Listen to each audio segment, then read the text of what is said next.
right, so in section 2, we start talking about IP address version 6. And of course, as we have learned before, the IP address exhaustion in version 4 and the shortage or the depletion of IP address in version 4 allowed us to, or motivated the internet developers to develop IP address version 6, which uses around 128 bits for addressing as opposed to only 32 bits for the case of IP address version 4.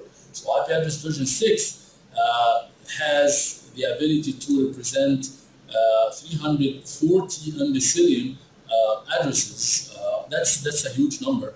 And evolution or the proliferation of the Internet of Things, where anything on the internet will be represented, will have an IP address, and in that case, we need a large domain of IP addresses, and in that case, IP address version 6 came into existence. In IP address version 6, the first thing that the developers studied is the coexistence between IP address version 6 and IP address version 4, because in order for us to use IP address version 6 on the internet, we cannot just remove or replace all the routers and switches and all the network devices and hosts on the internet in one shot. So we have to do some gradual deployment for IP address version 6 on the internet. So in that case, you may have part of the network that works IP address version 6 and another part of the network that works IP address version 4. So you may have a network here that uses IP version 6 and another network here that uses IP version 6, but actually the connection using routers can be IP address version 4.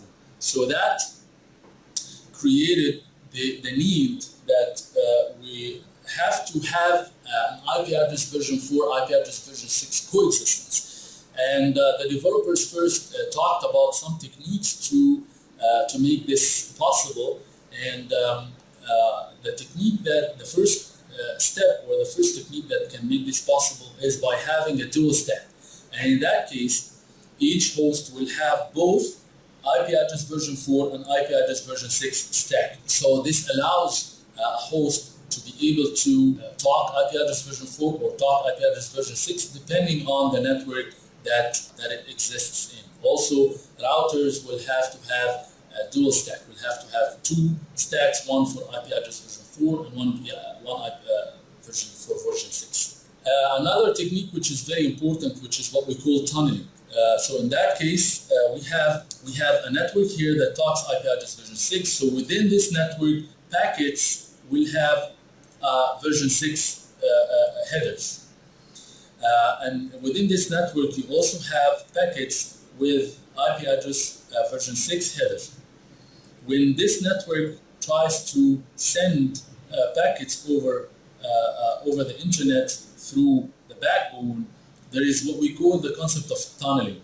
And in this tunnel, the header of IP address version 6 will have to be encapsulated into an IP address version 4. So the packets here will have version 4 headers, and then the IP address version 6 will be encapsulated here. So there will be IP address version 6, and this is IP address version 4, and then this will be sent over the tunnel.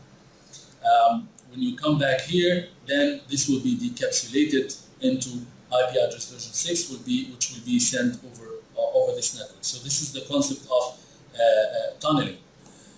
There is also the concept of IP address translation. So in that case, the IP address version 6 can talk to another network, which is IP address version 4. And in that case, this router will do a complete IP address translation, which means that the IP address version 6 will have to be converted into an IP address version 4 using this router here, using what we call network address translation. It's called network address translation 64. So this router here, it doesn't do encapsulation in that case, but it actually replaces this IP address version 6 with IP address version 4. So there are 3 techniques that can be used to facilitate the coexistence between IP address version 4 and IP address version 6. Dual stack, the tunneling, which uses encapsulation and decapsulation, and then translation, which replaces the IP address version 6 with an IP address version 4 header, and then switch it back when needed. So this is the exercise to check your understanding about the dual stack. So the 128 here is IP address version 6. The 32 is also, of course, IP address version 4, and then transports IP address version 6 packets over IP address version 4. This is tunneling, of course, and then allows NAT. NAT uses network address translation, and then allows IP address version 6 and IP address version 4 to coexist. This is dual existing. This is dual stack. All right, so.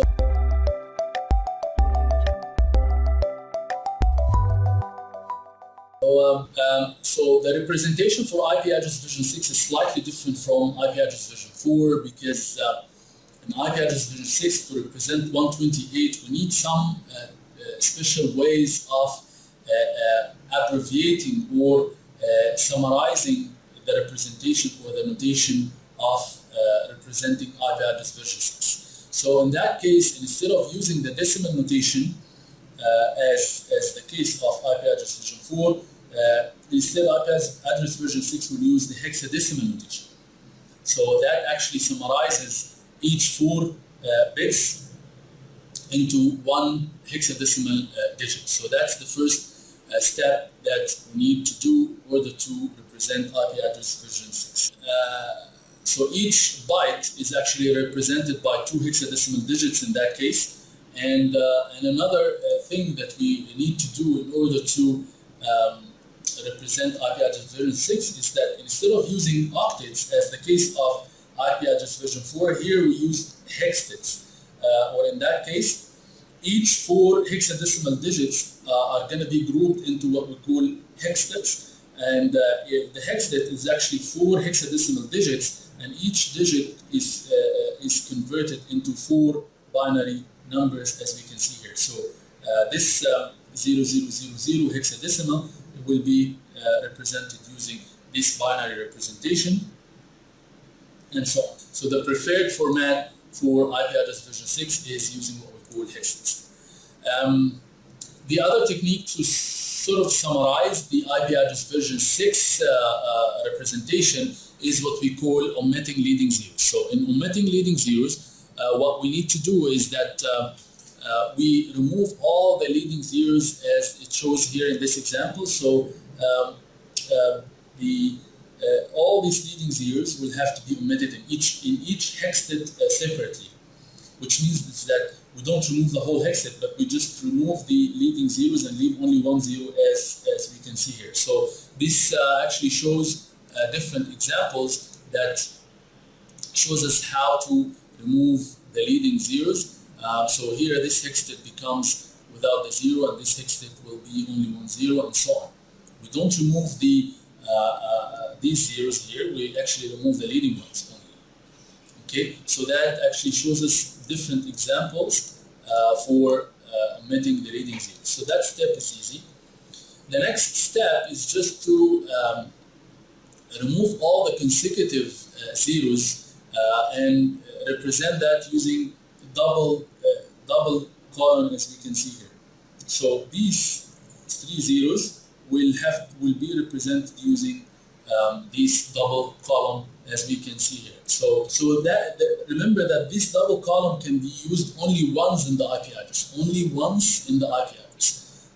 So for example, this 0 will stay the same, and only these zeros will be omitted, and use double column, only one double column in each IP address. Okay, so that's how we can also summarize or abbreviate the representation of the IP address, as we can see. So to see an example, so this example here talks about how to omit zeros and how to omit the leading zeros and how to use the compressor format. So for example here, this will be the same, and this will be only 0.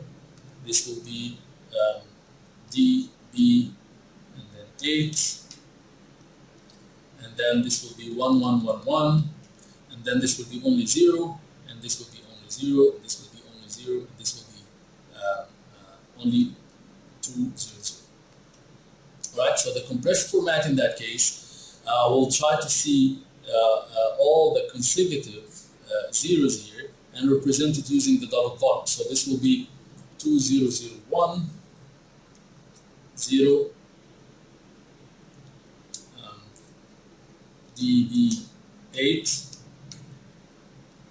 1, 1, 1, 1, and then double column, and then 2, 0, 0.